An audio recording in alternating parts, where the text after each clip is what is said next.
Hello students, this is the second video on glycogen metabolism, the third module in which we deal regulation of glycogen metabolism. Now glycogen metabolism is tightly regulated. It is a bit more elaborate as far as regulation is concerned when in comparison to other metabolic pathways like let us say glycolysis or fatty acid metabolism. Now, regulation of glycogen metabolism is dealt under three headings. One is covalent modification by reversible phosphorylation. Now, reversible phosphorylation of glycogen phosphorylase as well as glycogen synthase is done. We will see. Then hormonal regulation by hormone regulation through hormones. So, hormones involved are epinephrine and glucagon on one side and insulin on the other side. And the third one is regulation by calcium ions. Now, regulation by calcium ions are especially important in skeletal muscles when during muscle action, calcium is released in muscle cells. Now, the first one is covalent modification by reversible phosphorylation. Now, covalent modification by reversible phosphorylation of enzymes involved in glycogen metabolism. First of all, we will deal with the glycogenolysis or glycogen breakdown, and the enzyme involved is glycogen phosphorylase. Glycogen phosphorylase is a dimer with the two subunits. It's an allosteric enzyme, which means some substances can allosterically modify it negatively or positively. It can it can be activated by certain allosteric modifiers, or it can be inactivated also or inhibited also. And phosphorylase actually exists in two interconvertible forms, namely phosphorylase B and phosphorylase A.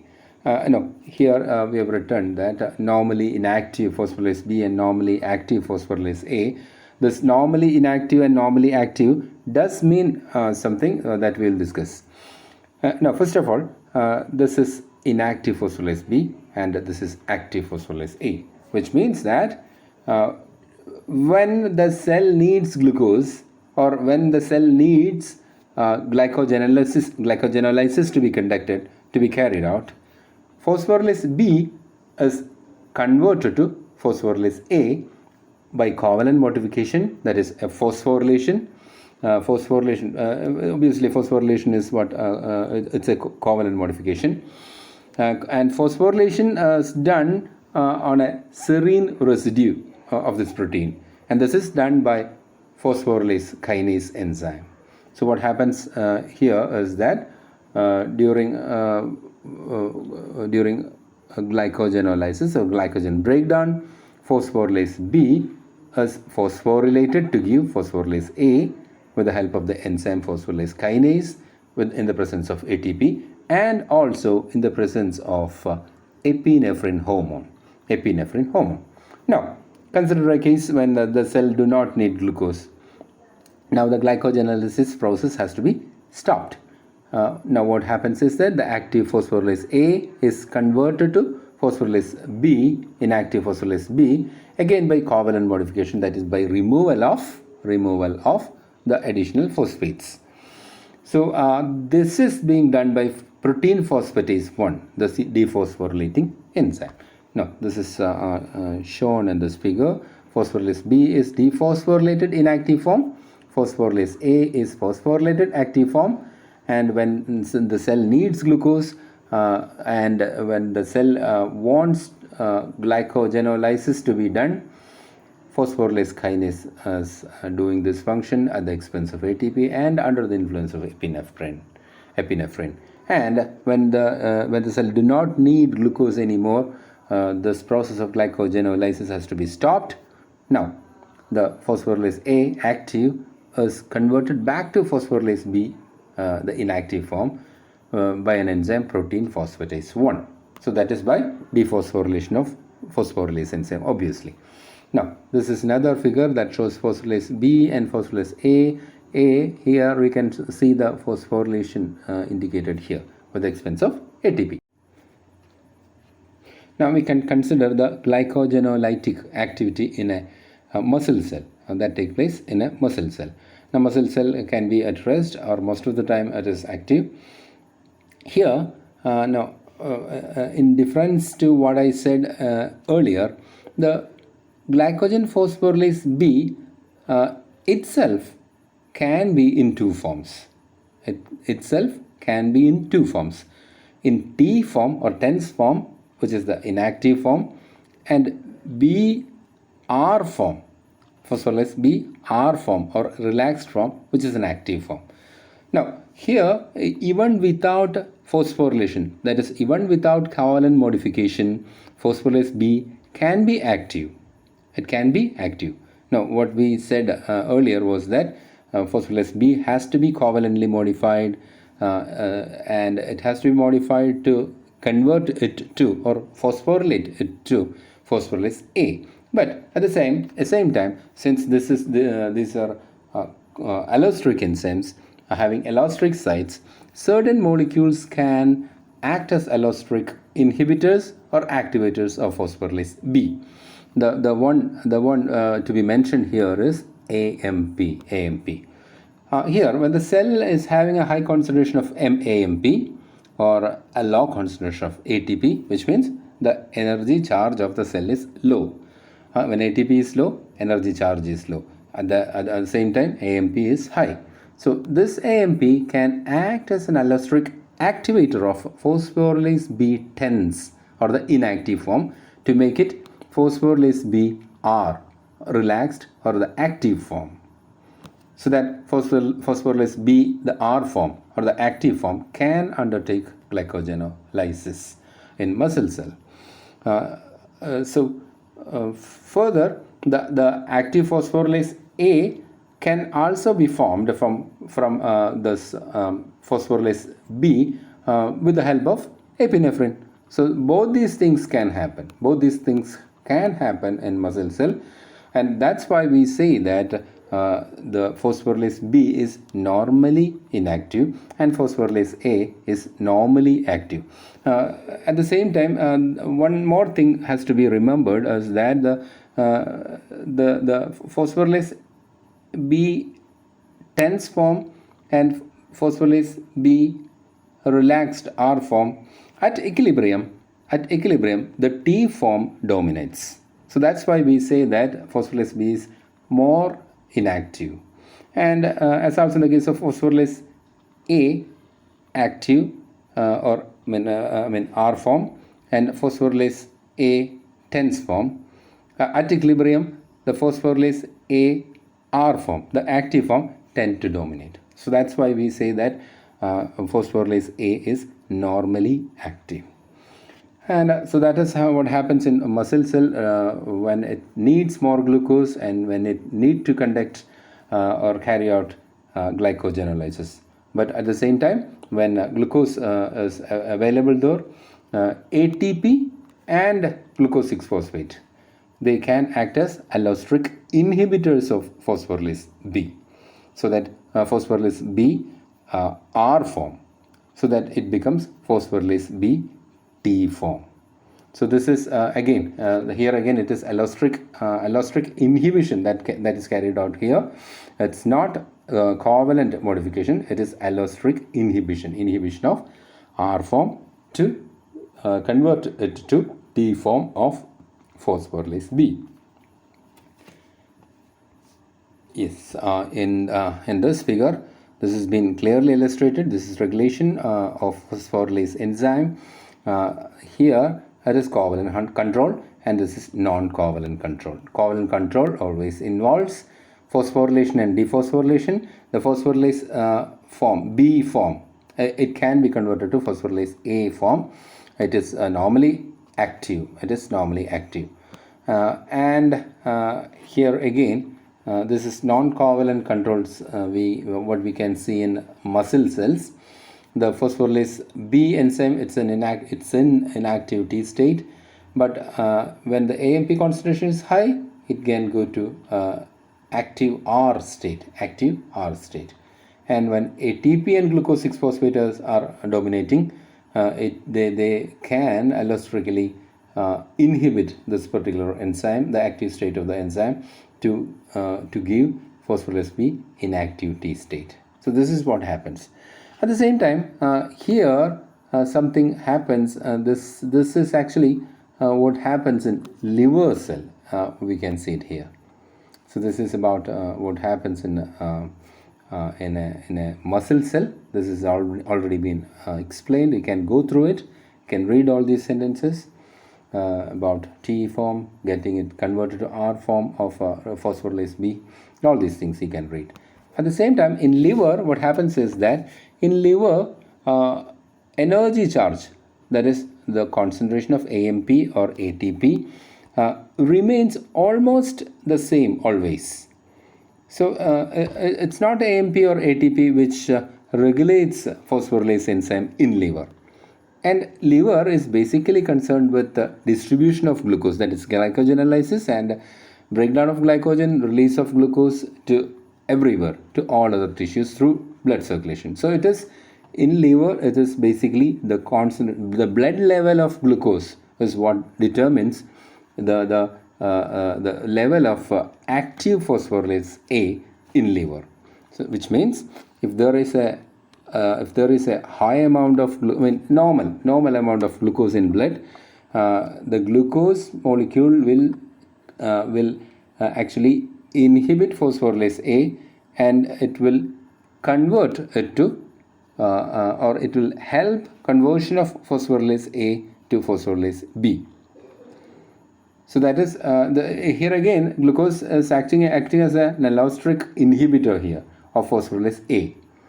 Whereas if glucose is in the blood level of glucose is lowering, what happens is that the inhibitory effect is gone. In fact, inhibitory effect of phosphorylase A is gone, and phosphorylase A becomes active, so that it can undertake glycogenolysis or glycogen breakdown.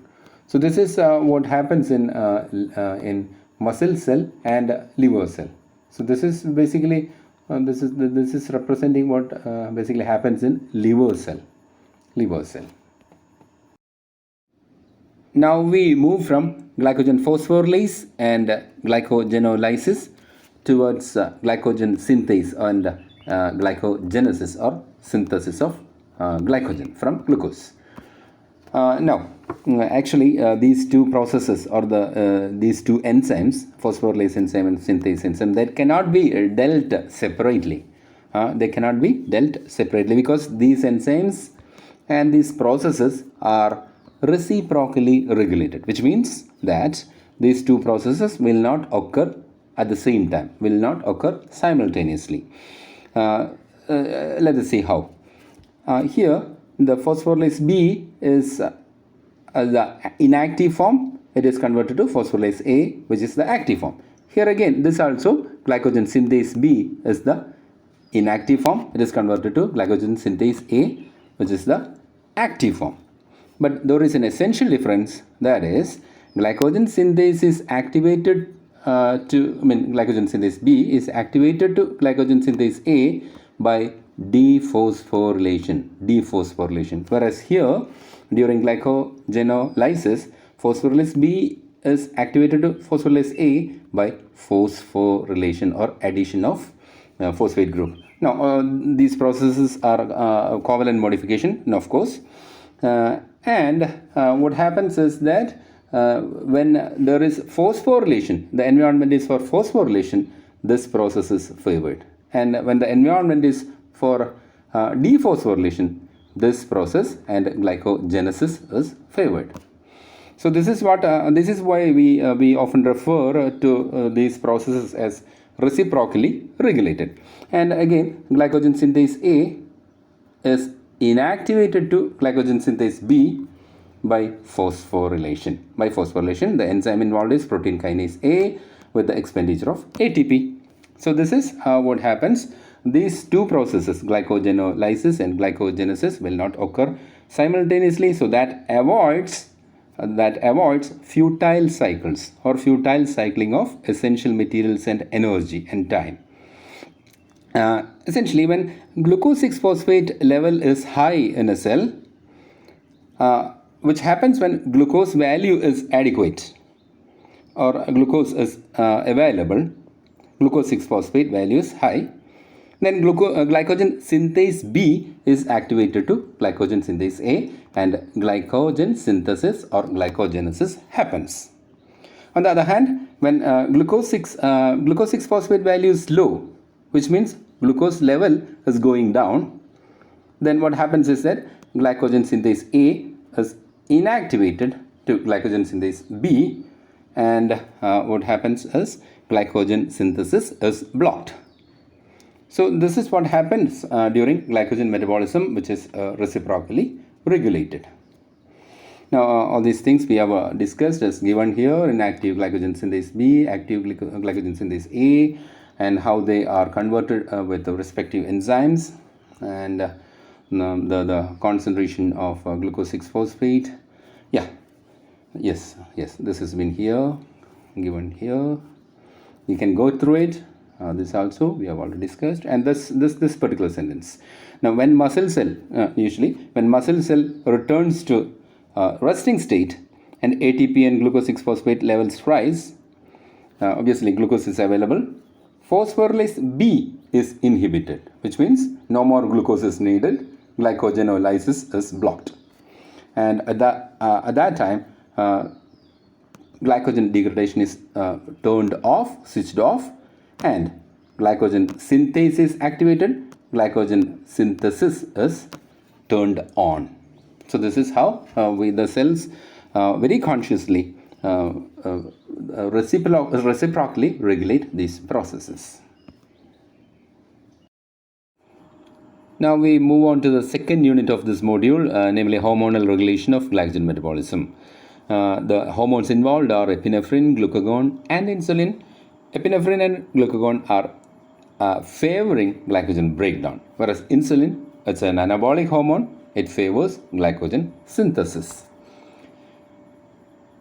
Now, when blood glucose level fall, glucagon is secreted by alpha cells of pancreas, and it acts on liver cells. And during muscular contraction or nervous stimulation, release of epinephrine results. This is what we have already seen. And epinephrine acts on muscle cells. So glucagon acts on liver cells and epinephrine acts on muscle cells. But both of them favor glycogenolysis or release of glucose from glycogen. Now this is how. This is a figure which shows the exclusive action of epinephrine and glucagon here.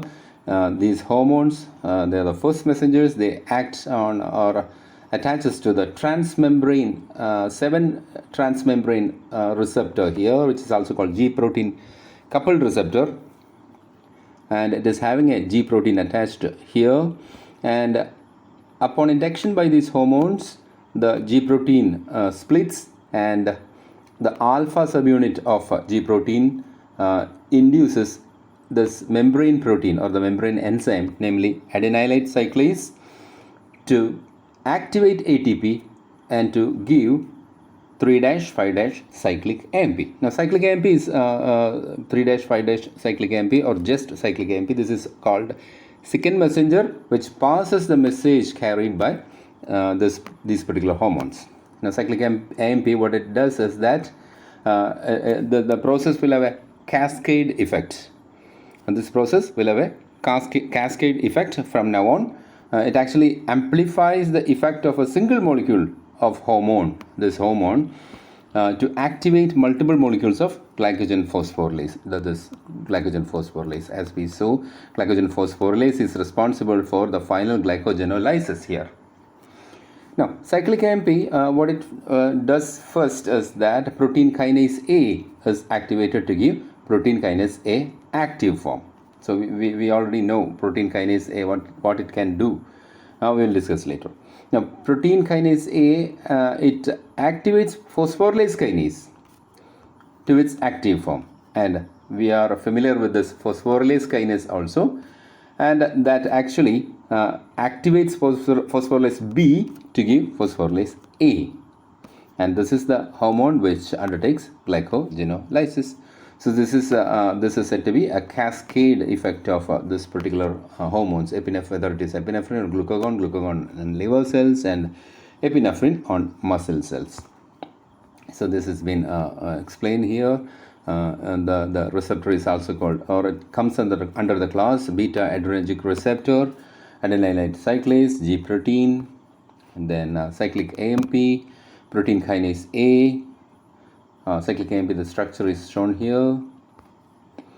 And activation of protein K actually involves the cyclic AMP activates protein kinase A to its active form.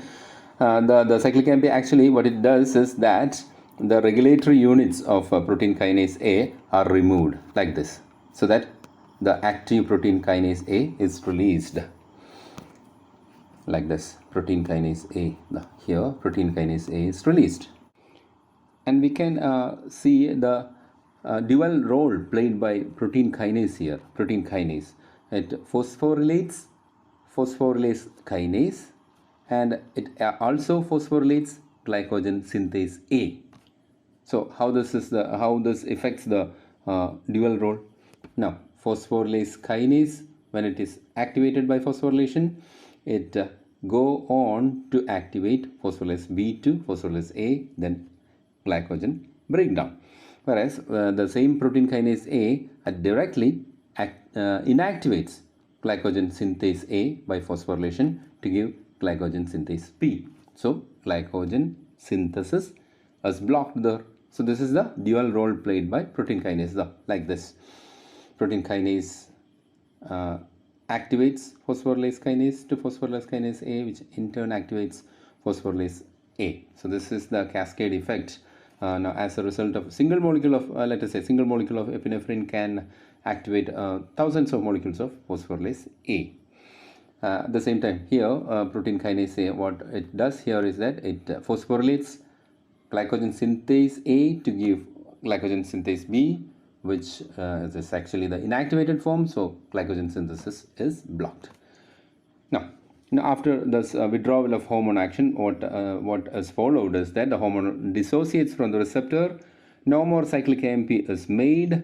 The whatever cyclic AMP that is existing is converted to 5-AMP by cyclic AMP phosphodiesterase, which is an enzyme which is present in always present in a cell.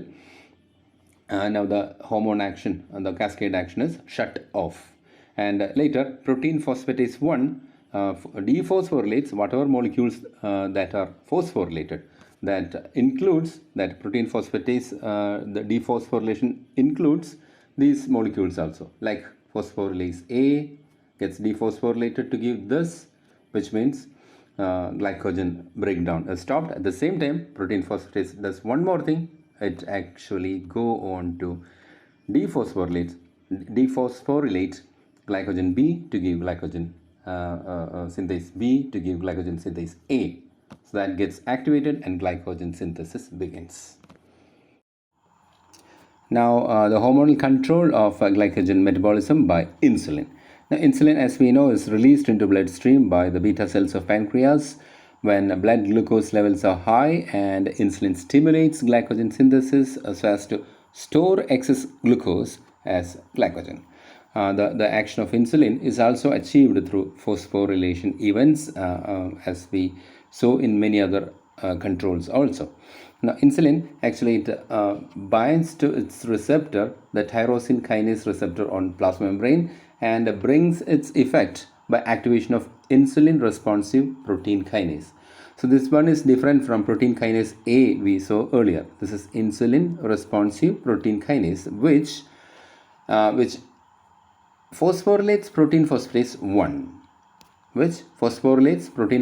1, and this is a familiar enzyme for us. And this protein phosphatase 1 is involved in dephosphorylation of glycogen synthase, so that synthase becomes active, glycogen synthase becomes active, and it also dephosphorylates phosphorylase kinase. So this again it becomes inactive, and so glycogenolysis is blocked. So the net effect is that glycogen synthesis is enhanced, whereas glycogenolysis is blocked. So this is the effect here. Phosphorylase kinase is dephosphorylated, which means this process is inhibited, and glycogen synthase B is phosphorylated. You can see the enzyme here, protein phosphatase 1. This is dephosphorylated, so synthase becomes active. So this is how insulin bring its brings its action on glycogen metabolism. Now, calcium control of glycogen metabolism. Now, you can see how calcium controls glycogen metabolism. This is especially calcium has a role in muscle metabolism or muscle glycogen metabolism. In fact, it promotes glycogenolysis in muscle. Now, this is especially considering the role of calcium in muscle contraction, which is triggered when calcium is released from internal store in sarcoplasmic reticulum. So here what calcium does is that it activates phosphorylase kinase, so that it contributes to the activation of glycogen phosphorylase B to glycogen phosphorylase A. So that is the effect of calcium. Calcium actually contributes to the process of glycogen breakdown. So this is how calcium, the phosphorylase kinase is activated, which means phosphorylase B here. Phosphorylase B, it's activated to phosphorylase A. So this is the effect of calcium.